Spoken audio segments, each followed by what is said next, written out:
नार आज आषाढी एकादशी अतिशय महत्त्वाचा आणि आनंदाचा दिवस सर्वांना माहिती आहे। आजच्या दिवशी पंढरपूरला वारकऱ्यांचा थवाच्या थवा जातो। प्रत्येक गावातून, प्रत्येक जिल्ह्यातून, प्रत्येक तालुक्यातून ज्या ज्या संतांनी जिथे जिथे वास्तव्य केले ते संतांची मांदी आळी संपूर्ण दिंड्या आज पंढरपूर इथे दाखल झालेल्या आहेत। आपल्याला माहिती आहे दरवर्षी आषाढी एकादशीला जवळजवळ 4 ते 5 लाख भाविक, अंदाज त्याच्याही जास्त होतील असे आज पंढरपुरामध्ये दाखल होतात। आणि कशासाठी होतात तर आपल्या विठू माऊलीचं दर्शन। आपल्याला आयुष्यभर जी माऊली आपल्याला अन्न वस्त्र निवारा देते ती विठू माऊली। पंढरपूरची विठू माऊली साक्षात पंढरपूरची विठू माऊली म्हणजे विष्णूचा अवतार आहे। आणि आपण त्यांच्याकडे गेल्यावर आपला सगळा थकवा नाहीसा होतो। आपल्याला वाटतं वारीला जावं, पण काय आहे आजकाल आम्हाला सुद्धा वारीला जाणं शक्य नाही। काही शारीरिक व्याधी आहेत, काही शारीरिक कष्ट आपल्याला आता झेपत नाही। तरी पण मी असं म्हणते की ज्यांना ज्यांना जाता येईल त्यांनी शक्यतो वारीला जावं। वारीचा आनंद काही वेगळाच असतो। लोक हो, वारीला गेलात तर खरोखरच तुमचं कल्याण होईल। आजपासून आषाढी एकादशीला जो पंढरपुरात जाईल आज त्याला खरोखर पांडुरंग कुठच्या नाही कुठच्या चांगल्या मनाने जा मात्र, बरोबर आहे। तुम्ही असं जाऊ नका की काही चोऱ्या करायच्या आहेत, काही लपवायचं आहे, कोणाला त्रास द्यायचा आहे। अशा मनाने तुम्ही जर पंढरपूरला गेलात तर तुमचं यात्रा सफल नाही होणार। तुम्ही मनापासून कसेही जा, तुम्ही स्वच्छ जा, कसेही जा, अस्वच्छ जा, पण परमेश्वर मनात ठेवून जा। भावना मनात ठेवा की परमेश्वर आपल्याला नक्की कुठच्या ना कुठच्या माणसं, स्वतः परमेश्वर येणार नाही पण कुठच्या ना कुठच्या रूपात तुम्हाला मदत करायला माणूस येऊ शकतो, अशी परमेश्वराची भावना आहे। आजपासून चातुर्मासही सुरू झालाय बरं का। चातुर्मास याचा अर्थ काय की अनेक पूर्वीचे लोक करायचे चातुर्मासामध्ये, आता सगळं बदललंय हो। आता हल्लीची नवीन पिढी त्यांना चातुर्मास म्हटलं की म्हणे अरे चातुर्मास म्हणजे काय, उलट आपल्यालाच उलट उत्तर देतात। चातुर्मास म्हणजे आजपासून कार्तिकीपर्यंत देवशयनी एकादशी म्हणतात। कारण कार्तिकीला देव उठणी एकादशी आणि आज कार्तिकी आषाढी एकादशीला देव शयनी एकादशी असं बोलतात। म्हणून देव शयनी याचा अर्थ असा नाही की देव शयनी म्हणजे झोपायला गेले, नाही नाही, असा अर्थ नाही होतो। देव शयनी म्हणजे देव आराम करतात, बरोबर आहे थोडासा, पण देव आपल्या शिष्यांना, म्हणजे शिष्य म्हणण्यापेक्षा देवांच्या हाताखालचे जे आहेत अनेक सद्गुरू गुरु यांना जिकडे तिकडे सांगतात की देशाचं कल्याण करा, सगळीकडे फिरा, जिथे जिथे खराब आहे, जिथे जिथे नास्तिक आहेत त्यांना सगळ्यांना जागे करा। हे म्हणून आषाढी एकादशीपासून अनेक देवळात कीर्तन, प्रवचन सगळं चालू असतं। याचं कारण देवानी सांगितलंय मी नाही पण तुम्ही माझ्यातर्फे तुम्ही जाऊन जनजागृती करा, लोकांना जागे करा। काय चाललंय सध्या, मारामाऱ्या हाणामाऱ्या सगळं शांत होईल, पण तुम्ही प्रेमाने लोकांना सांगा आणि प्रेमाने बोला।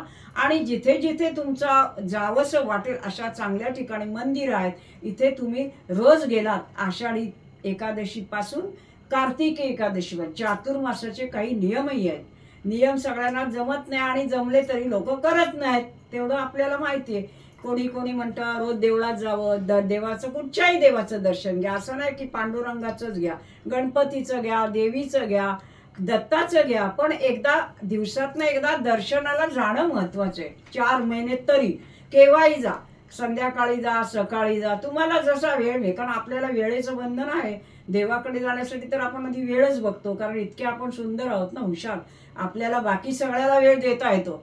फिरायला वेळ आहे, सिनेमा बघायला जायला वेळ आहे, जेवायला वेळ आहे, झोपायला भरपूर वेळ आहे, पण देवाकडे जायला कुणाला वेळ नाही असे जास्तीत जास्त लोक बोलतात। पण याचा अर्थ असा नाही देवासाठी वेळ काढायलाच पाहिजे। देव म्हणतो माझ्यासाठी नुसते 2 मिनिटं जरी माझ्यासाठी तुम्ही देवळात आलात ना तरी मला खूप आनंद होईल। जाताना काही नेऊन टाकता, रिक्त असाने जा, नुसते 2 हात जोडा, मस्तक ठेवा, म्हणजे त्याला फार बरं वाटतं। तुम्ही जे मागाल ते तो देव देईल असंही नाही, कारण आपली तितकी पवित्रता नाही। आपलं तेवढं साक्षात आपण एवढे देवाला आत्ताच्या आत्ता तुम्ही म्हणाल माझा मुलगा पास व्हावा, माझ्या मुलाला नोकरी नाही, माझ्या मुलाचं लग्न व्हावं, अशा गोष्टी देवाकडे कधीच मागू नका, कारण ह्या गोष्टी देण्यासाठी देव बांधील नाही। तुमची जेवढी कर्म आहेत ती तुमची कर्म संपल्याशिवाय देव तुम्हाला काही देणार नाही। कर्म चांगली करा, नक्कीच देव तुमच्या मागे उभा राहील। कारण कधी नाही कधी तुमच्या हातून चांगलं घडतंय हे देवाला कळतंय, पण त्याच्यासाठी अनेक उपास तापास किंवा अनेक तपश्चर्या म्हणा, उपास तापासही करू नका, पण एक देवाबद्दलची स्वच्छ भावना तुमच्या मनात असलीच पाहिजे. देव ही संकल्पना फार मोठी आहे. तुम्ही म्हणाल आजकालची पिढी पुढे काय बोलायला नको, म्हणजे मी असं म्हणत नाही, आमची पण मुलं बाळं आहेत, बोलायला नको, पण ते आहे ना, ते तुम्ही घरच्या पालकांनी मुलांना थोडं तरी वळण लावा. कुठे बाबा आज आषाढी एकादशी, बाळा चल रे देवळात माझ्याबरोबर, थोडं त्यांना त्यांचे पाय तिकडे वळू देत, इकडे वळायचे ते थोडे तिकडे वळू देत देवाच्या दारात. असं जर तुम्ही केलं तर तुमची पिढी, पुढची पिढी पण सुधारेल. तुम्हीच त्यांना जर असं सांगितलं जा फिरायला, कर काही पण, मी जाते बाहेर, तुम्ही बाबा गेले तिकडे, याला काय अर्थ नाही ना. तुम्ही सगळ्यांनी जर घरात बसून एकत्र जर देवाचं नाव घेत असाल, तुम्ही जर संकल्प मनाने स्वच्छ असाल, तुम्ही जर घरात देवासाठी काही वेळ देत असाल, तर हे बघून तुमची मुलं सुधारतील. याला काहीही करावं लागणार नाही. फक्त घरामध्ये एकदा तरी स्मरण करा त्या देवाचं. सकाळी पूजा कोण, किती लोक घरात नीट 10 मिनिटं पूजेला लागतात. कोण पूजा करत असेल? सगळ्यांनी 10 मिनिटं तरी देवासाठी दिलीच पाहिजे सकाळी पूजा करायला. बाकी सगळा वेळ 24 तासात नाही, फक्त 10 मिनिटं पण नाही का आपल्याजवळ आहेत, पण आपण ते करत नाही. याचं कारण आपल्याला देवाबद्दल आस्थाही नाहीये आणि देव म्हणजे काय हे माहित नाही. लोक जातात म्हणून आपण जायचं, असं नाही करायचं. देवाला खूप खूप आळवा. देव तुमचं चांगलंच करील, चांगलंच असंच म्हणते मी करील. कारण देव लेट देतो फळ, पण देतो नक्कीच.